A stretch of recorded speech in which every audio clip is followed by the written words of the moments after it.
Vetëm pak muaj pas hapjes së saj, rruga Velipoj-Shëngjin ka nisur dëmtohet për shkak të rreshitjes së dherave. Traseja e rrugës ka pësuar çarje në një gjatësi të konsiderueshme pranë fshatit Rjoll, si rrjedhoi rrezikon dhe shemjen e plot.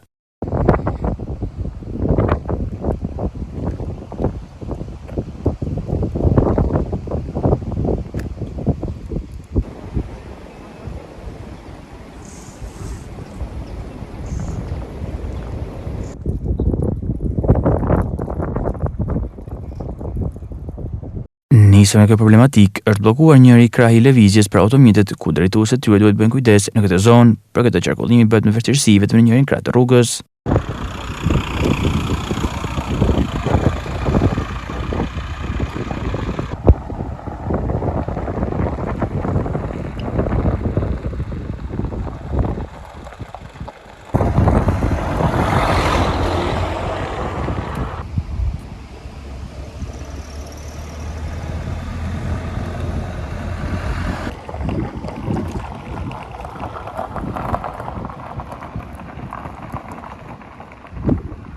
Në pjesën ku ka pasur shembi janë vendosur barriera betoni dhe sinjalistik, por ndërhyrja duhet të jetë më konkrete për të mos rrezikuar drejtuesit e automjeteve. Kujtojmë se rruga Velipoj-Shëngjin u hap për qarkullimin e automjeteve në muajin maj të këtij viti.